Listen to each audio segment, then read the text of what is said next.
Wade here at Brookside Ranch. We're going to throw up a short video on the difference between choke and listeriosis. We had a sheep last night we noticed was sick. We'd just fed and she was standing off by herself and wasn't eating, so we noticed that something was wrong with her. There's kind of a saying a lot of people say that a sick sheep is a dead sheep. And it's really not true. The reason for that is sheep are very good at hiding. I don't know if it's because they're a prey animal, but they hide their symptoms to make it, because they don't want to, if there's a sick one, it might get picked out of the flock. So they're really good at hiding their symptoms. They're actually pretty tough, and normally you don't notice anything's wrong with them until it's too late to do anything about it. So every day when we do chores, we always, after we're done feeding, we always watch them for a while and just see if anybody is acting strange, because in order to treat them, you want to catch anything they may have early.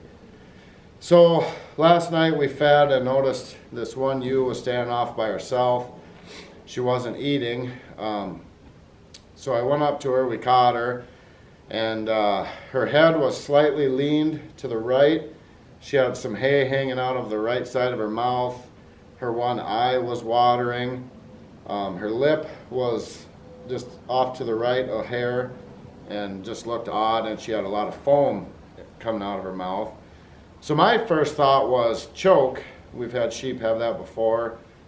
A lot of times they'll get it when eating like whole corn or alfalfa pellets too fast, and it gets stuck in their esophagus, and they'll foam at the mouth and jump around and shake their head. So that was my first thought, was maybe she had choke.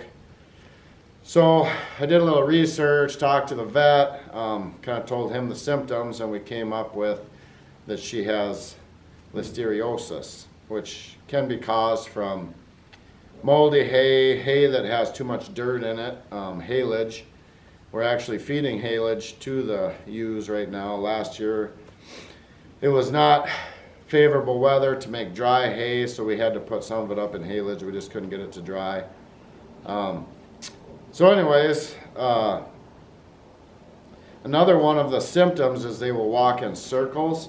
It's almost like they have, what happens is there's a bacteria, Listeria, and it gets into their brain and makes one side of their brain swell, and so it's almost, they'll have symptoms almost like a stroke. One side of their body doesn't work right, so they'll tend to walk in circles, foam at the mouth. They can't really eat or drink, so they go off a feed.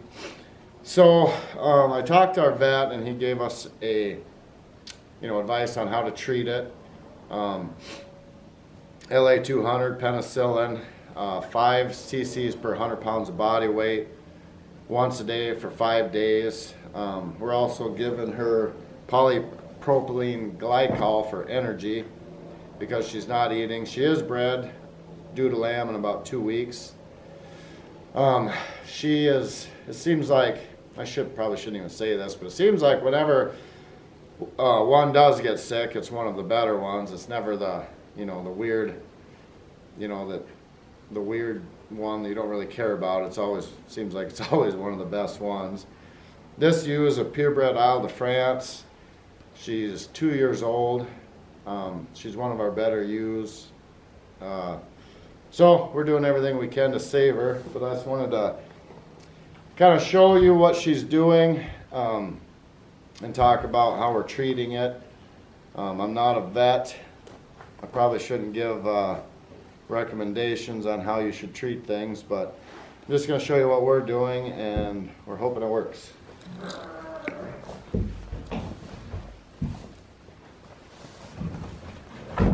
So here she is. You can see she's still foaming at the mouth. We did doctor her last night, so we're going to wait until tonight to doctor her. She kind of wants to always go to the right. She turns in circles. You can see her neck is curved. She's foaming at the mouth. Her lips look a little odd. She obviously looks a little droopy. She is better today than she was yesterday. So we're going to keep hitting her with penicillin, and she has been drinking water. She's not eating, and that's why we're giving her the polypropylene glycol. We're giving that twice a day. You know, I guess you can go between 15 and 30 cc's, you know, kind of as she needs it. We probably should have filmed giving her the shots. The LA200, we're giving it under the skin. And we also gave her some Banamine, which is for pain, and it's a muscle relaxer, just to kind of make her feel better. So the propylene glycol, we're just going to put that down her throat here. We kind of go nice and easy and give her time to swallow it. It's kind of a tendency that you want to just squirt it in there quick, but you don't want any to get into her lungs either. So you can see she's foaming at the mouth. Another thing she's been doing is grinding her teeth, and I don't know what that's about, but mainly we're doing this because she's not eating and she has lambs and they still need something, so it's kind of some energy for her and the lambs. How much of that got down, or most of it. So we're going to give her that twice a day for a few days. Hopefully she starts eating soon. She has been drinking, so I think I figured out what caused her to get it, which was kind of my own fault. We're feeding haylage, and we're rolling it out in the pasture like we normally do with dry hay. We haven't fed haylage a lot. We have fed it before, but we roll out, you know, how much they need every day. And so in talking to my research and talking to the vet and stuff, you don't want the old residue left behind when you feed haylage. And I think what happened is we got into some hay in the one bag that was quite a bit of grass, and they didn't like it as much. So they went back and they were digging through the old hay that we had fed 2 weeks prior. And I think that is most likely where she got it.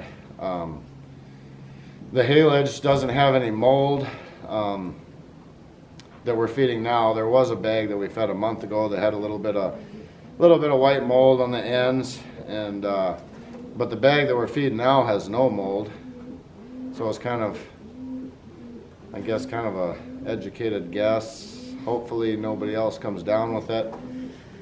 The vet said she has a better than 50% chance of recovering. A lot of times, I guess they can go down, which she has not gone down. She's been standing the whole time, so that gives me some hope. And she's strong. When we brought her, she was out in the pasture with the ewes, and we brought her into the barn. I mean, she was still hard to handle. So she's still pretty strong. She can still walk good. Let's go out and show them the pasture, Wyatt. Wyatt, why don't you come up here and say hi? This is our cameraman today, Wyatt. So if half the time I'm not in the video, it's his fault. So we'll go out and just show you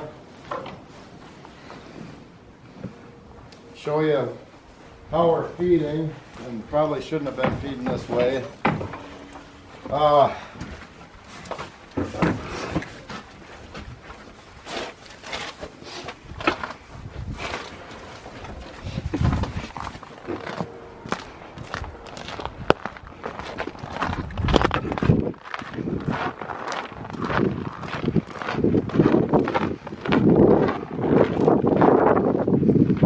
So we got 100 head of ewes out here.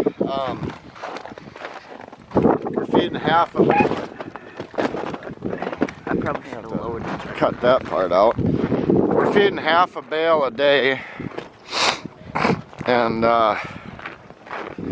kind of got some junk stacked around here we got to go through. But So we're feeding half a bale a day, half a round bale a day, and over there kind of by that old tractor is where we rolled hay out the last couple days. And then over this way is older hay that's been here. Some of it's been snowed on. But you can kind of see, I'm gonna move them today. I just kind of figuring this out as we go, but see how they're digging holes, digging down in the old stuff. That was probably a rookie move. We're gonna move these sheep to a clean area where there isn't any old haylage, and hopefully she's the only one that gets sick. This is her full sister right here at the water tank. Our automatic water's froze, so we're using a hydrant, but this is her full sister. It's a 2-year-old ewe also. They were twin ewes, and yeah, that's what she should look like. So yeah, I hope this maybe will help somebody if they have the same symptoms and they're trying to figure out what to do.